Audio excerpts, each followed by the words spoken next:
మండల పరిధిలోని కాచవరంలో శుక్రవారం వికసిత్ భారత్ సంకల్ప యాత్ర నిర్వహించారు. కేంద్ర ప్రభుత్వ పథకాలను చిట్టచివరి పేదకు చేరడం లేదని, అందుకే ప్రజలను చైతన్యపరిచేందుకు వికసిత్ భారత్ సంకల్ప యాత్ర నిర్వహిస్తున్నట్లు బీజేపీ నియోజకవర్గ కన్వీనర్ నూతులపాటి బాలకోటేశ్వరరావు అన్నారు. ఈ సందర్భంగా మాట్లాడుతూ ప్రధాని నరేంద్ర మోదీ 9.5 అమలు చేసిన సంక్షేమ పథకాలు, అభివృద్ధిని వివరించారు. ప్రతి ఒక్కరూ ఆయుష్మాన్ భారత్ కార్డు తీసుకోవాలన్నారు. దీని ద్వారా కుటుంబంలో ప్రతి ఒక్క వ్యక్తికి 5 లక్షల బీమా వర్తిస్తుందన్నారు. కేంద్ర ప్రభుత్వ పథకాలను అందరూ అవగాహన చేసుకుని లబ్ధి పొందాలని సూచించారు. ప్రధానమంత్రి ఆవాస్ యోజన, ఆయుష్మాన్ భారత్, ప్రధానమంత్రి ఉజ్వల యోజన, కిసాన్ సమ్మాన్ నిధి, ప్రధానమంత్రి మాతృవందన యోజన, ప్రధానమంత్రి జల్ జీవన్ యోజన వంటి అనేక పథకాలు చిట్టచివరి పేదలకు అందించాలన్నదే ప్రధాని ధ్యేయమన్నారు. ఇందులో భాగంగా పథకాలు వివరించేందుకు ప్రతి గ్రామ సచివాలయానికి మోదీ గ్యారంటీ వాహనాన్ని పంపిస్తున్నామని తెలిపారు. ఈ అవకాశాన్ని అన్ని వర్గాల ప్రజలు వినియోగించుకోవాలని కోరారు.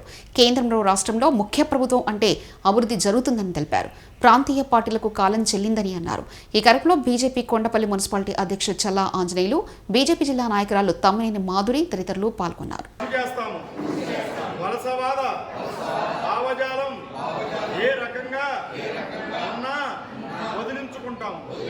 ఎంతో గర్వంతో దేశ వారసత్వాన్ని కాపాడుకుంటాం. దేశంలోని ఐక్యతా భావాలను బలోపేతం చేసి దేశ రక్షణకు కృషి చేస్తున్న వారి పట్ల గౌరవం కలిగి ఉంటాం. దేశ పౌరులుగా ఆ విధులను మేము సక్రమంగా పాటిస్తాం. భారత్ మాతా కీ. అసలు రైతులకి ఏమిస్తున్నారో కూడా చెప్పుకోవాలి.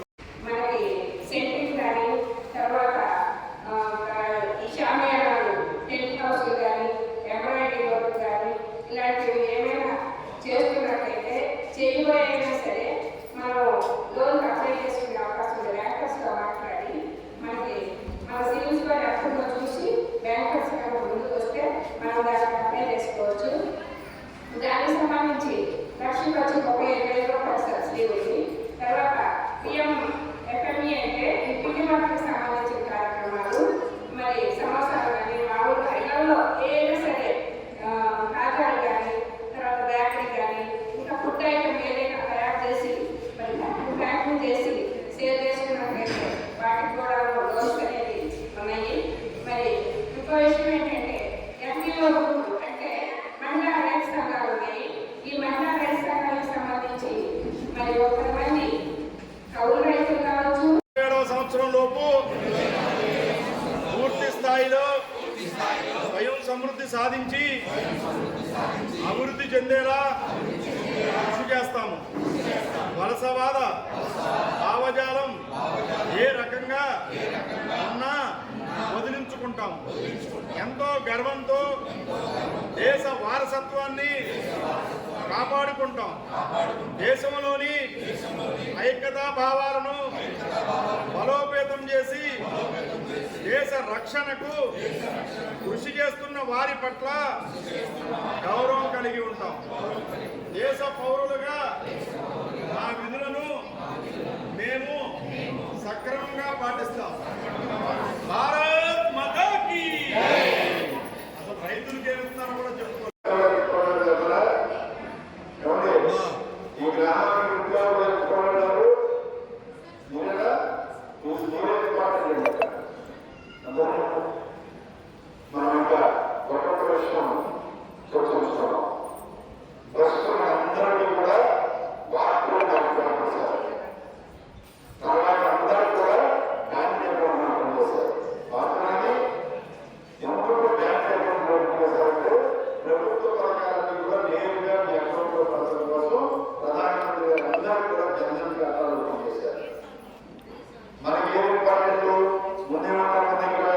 బ్యాంక్ అకౌంట్ ఉండాలి. బ్యాంక్ అకౌంట్ ఉండడం వల్ల మనం ఏం చేయాలి?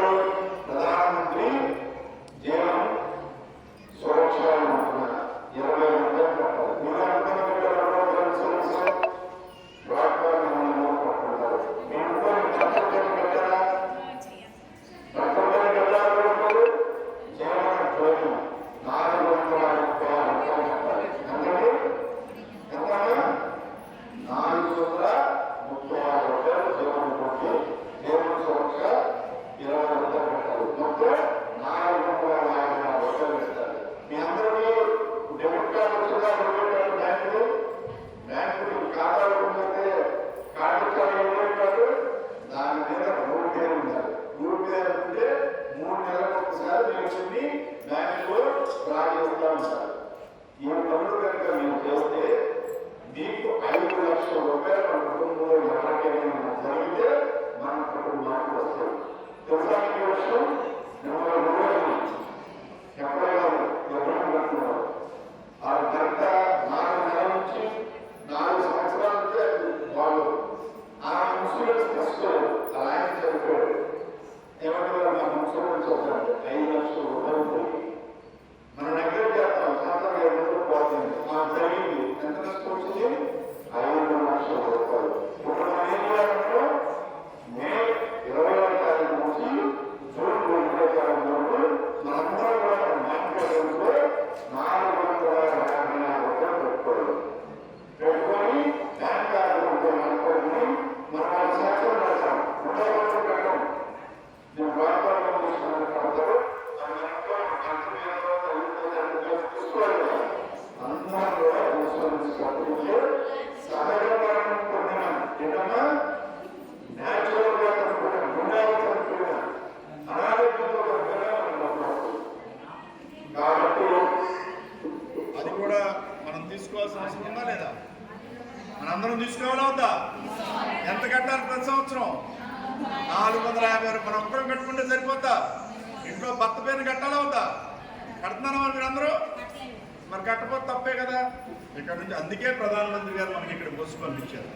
456 రూపాయలు మనం కట్టాలి. ఇది కట్టుకుంటే జీవన సుకన్య, జీవన సురక్ష కింద మన జీవన సురక్ష, జీవన జ్యోతి కింద మనం కడితే మన ఫ్యామిలీలో ఎవరికైనా జరిగితే 5 లక్షల రూపాయలు ఇన్సూరెన్స్ వస్తుంది. ఇది ఒక కార్యక్రమం. దేశానికి స్వతంత్రం వచ్చి 75 సంవత్సరాలు పూర్తయిన సమాజంలో చిట్ట చివరిన వ్యక్తులు ఎవరైతే ఉన్నారో, అతి పేదవారు ఎవరైతే ఉన్నారో వాళ్ళకి ఈరోజు కూడా ప్రభుత్వ పథకాలు తెలియకపోవటం శోచనీయం. కాబట్టి మన ప్రియతమ ప్రధానమంత్రి గారు ప్రతి గ్రామ పంచాయతీకి సచివాలయాలకి వికసిత సంకల్ప యాత్ర అని చెప్పి ప్రతి సచివాలయానికి కూడా బస్సును పంపించి ఈ పథకాల మీద అవగాహనతో అందరికీ అవగాహన వచ్చే విధంగా మండలంలో ఉన్న అధికారులు మొత్తం కూడా అన్ని డిపార్ట్మెంట్కు సంబంధించి అన్ని ప్రభుత్వ శాఖలకు సంబంధించి ప్రభుత్వ పథకాలు ఎవరైతే అమలు చేయాలో అధికారులందరూ కూడా వివరణ ఇచ్చే రకంగా ఇవాళ ఈ సచివాలయాల దగ్గర ఈ పంచాయతీ ఆఫీస్ దగ్గర పెడతాం అనేది శుభ పరిణామం. ఈరోజు కూడా మేము చాలామంది దగ్గరికి వెళ్తే ఆయుష్మాన్ భారత్ కార్డు ఈ రాష్ట్రంలో ఎవరికీ తెలియదు. 5 లక్షల రూపాయలు ఇవాళ ప్రతి వ్యక్తికి ఇస్తున్న కార్డు, 14 రకాల సర్వీసులు టెస్టులన్నీ చేస్తున్న భారత ఆయుష్మాన్ హెల్త్ వెల్నెస్ సెంటర్ గురించి, రక్తహీనతకి ఏం చేస్తుంది ఈ ప్రభుత్వం, కేంద్ర ప్రభుత్వం అన్న విషయం కూడా ఇవాళ కూడా జనానికి తెలియకపోవడం శోచనీయం. దీని మీద విస్తృతమైన చర్చ జరగాల్సి ఉంది. ఇవాళ మనం కనుక కోతవేడు దూరం జక్కంపూడి గ్రామంలో చూస్తే మన ప్రియతమ ప్రధానమంత్రి నరేంద్ర మోడీ గారు వచ్చి వాళ్ళకి 9.5 సంవత్సరాలు అయితే 5.5 సంవత్సరాలు ఇంకా 5% 10% పూర్తి చేయకుండా ఉన్న ఇల్లుని ఈరోజు కూడా ఈ రాష్ట్ర ప్రభుత్వం ఇవ్వకపోవడం అనేది ఈ రాష్ట్రంలో దురదృష్టకరం. పేదవాడి దగ్గర 50,000 రూపాయలు గత ప్రభుత్వం కట్టించుకొని 6 సంవత్సరాలు ఆ 50,000 పేదవాడు వడ్డీతో 2 లక్షల రూపాయలు ఈ రోజుకి చెల్లిస్తున్నాడు. 6 సంవత్సరాలు ఇంటూ 12 నెలలు 72 నెలలు 3,000 రూపాయలు అద్దె 2 లక్షల రూపాయలు చెల్లించాడు. అద్దె కోల్పోయాడు, వడ్డీ కోల్పోయాడు, సుమారు 4 లక్షల రూపాయలు కోల్పోయి కేంద్ర ప్రభుత్వం ఏదైతే 1,80,000 రూపాయలు ఇస్తుందో దాన్ని అందిపుచ్చుకునే రైట్ని అది అందిపుచ్చుకోవడానికి 4 లక్షలు కోల్పోవడం అనేది ఈ రాష్ట్ర ప్రభుత్వం యొక్క పనితీరుకి నిదర్శనం అనే విషయం ఇవాళ అర్థమవుతూ ఉన్నది. గబ్బిలాలకి పావురాలకి ఆవాసం అయిపోయింది. ప్రభుత్వం యొక్క భవనాలు ఏదైతే ఉన్నాయో వాటికి రంగులేయడానికి సుమారు 1,500 కోట్ల రూపాయలు ఖర్చు పెట్టారు. ఎప్పుడైతే కోర్టులు తప్పని తేల్చినాయో మళ్ళా రంగులు తీసేయడానికి 500 కోట్లు ఖర్చు పెట్టారు. ఈ ప్రభుత్వం వచ్చేటప్పటికి ఈ రాష్ట్రంలో వైఎస్ఆర్సీపీ పార్టీ వచ్చేటప్పటికి 6 లక్షల ఇల్లు ఈ రాష్ట్రంలో కట్టున్నాయి. వాటిని ఈ రోజుకి ఇవ్వలేకపోయారు. ఈ ఇళ్ళకి దగ్గర 20,000 కోట్ల రూపాయలు ప్రజలు నష్టపోయారు. ఇది వాస్తవా కాదనే విషయం ఈ మైలవరం నియోజకవర్గంలో ఉన్న మంత్రి సమాధానం చెప్పాల్సి ఉంది జోగి రమేష్ గారు. ఎందుకు చెప్తున్నామంటే ఆయన ఇక్కడ మంత్రి, అక్కడ అసెంబ్లీలో చేశాడు, అక్కడ పేదవారు ఉన్నారు, ఇక్కడ పేదవారు ఉన్నారు. రాష్ట్రం మొత్తానికి వచ్చే అవకాశం మీకు వచ్చింది. ఈ రోజుకైనా మీ ప్రభుత్వం చేసిన తప్పో ఒప్పో చెప్పవలసిన బాధ్యత ఆయనకున్నది. నిజాయితీగా ఒప్పుకోవాల్సిన బాధ్యత ఉంది. ఆయన విఘ్నతకు వదిలేస్తున్నాను. ఇవాళ జలజీవన మిషన్ ఇదే గ్రామానికి కాచవరం గ్రామానికి సుమారు 80 లక్షల రూపాయలు వచ్చినాయి. మైలవరం నియోజకవర్గంలో సుమారు కోట్లాది రూపాయలు ఇచ్చారు. దగ్గర 200 కోట్ల రూపాయలు జలజీవన మిషన్లో ఇచ్చారు. ఈ రోజు కూడా ప్రజలకి సురక్షితమైన మంచినీరు ఇవ్వడంలో ఈ రాష్ట్ర ప్రభుత్వం విఫలం చెందిన విషయం గ్రామాల్లోకి వెళ్తే ప్రజలను చెప్తున్నారు. 2 కిలోమీటర్ల దూరంలో కృష్ణానది ఉండి కూడా ఇక్కడ నీళ్లు తాగలేకపోవటం, కేంద్ర ప్రభుత్వం ఇన్ని డబ్బులు ఇస్తున్నా కూడా వీళ్ళు ఆచరణలో పెట్టి ప్రణాళికలు రచించడంలో కూడా వీళ్ళు విఫలం చెందడం అనేది స్పష్టంగా కనపడుతుంది. కావాలంటే మీరు అందరూ రండి, పత్రికా సోదరులు అందరూ రండి, మంత్రి గారిని రమ్మంటున్నాను, ఈ ప్రాంత ఎమ్మెల్యేని రమ్మంటున్నాను, గ్రామాల్లోకి వెళ్దాం రండి. నిన్న గుర్రాజుపాలెం వెళ్ళాను. గుర్రాజుపాలెం వెళ్తే అక్కడ మురుగు నీళ్ళల్లో పైప్ లైన్ ఉంది, ఇవాళకి ఉంది. అక్కడ ఏంటంటే మా దగ్గర నిధులు లేవని చెప్తున్నారు. స్వచ్ఛ భారత్ మిషన్ కింద ఎవరైతే గ్రామాల్లో గ్రీన్ అంబాసిడర్లు ఊడుతున్నారో వాళ్ళకి ఈ రోజుకి కూడా జీతాలు ఇవ్వలేని పరిస్థితి చూస్తున్నాం. వీటన్నిటి మీద సమాధానం చెప్పవలసి ఉంది. ఇవాళ మోడీ గారు అనేక పథకాలు చేసుకుంటా వస్తున్నారు. 1,86,480 రూపాయలు ప్రతి పేదవాడి ఇల్లు కట్టుకుంటే కేంద్ర ప్రభుత్వం ఇస్తూ ఉన్నది. జలజీవన మిషన్ కింద సురక్షితమైన మంచినీరుకి డబ్బులు ఇస్తూ ఉన్నది. ఆయుష్మాన్ భారత్ కార్డు ప్రతి వ్యక్తికి 5 లక్షలు చెప్పిన కుటుంబంలో ఎంతమంది ఉంటే అంతమందికి 5 లక్షలు భారతదేశంలో ఎక్కడున్నా అమలు పరుచుకునేట్టుగా ఉన్నది. 5 ఎకరాల లోపు రైతు ఎవరు ఉన్నారో 10 రకాల తోటలు, మామిడి తోట, జామ తోట, సపోటా తోట, సీతాఫల తోట, ఏ తోట వేసుకున్నా సరే ఎకరానికి 50,000 రూపాయలు చొప్పున 3 సంవత్సరాలు 1,50,000 రూపాయలు కేంద్ర ప్రభుత్వం ఇస్తూ ఉన్నది. అంటే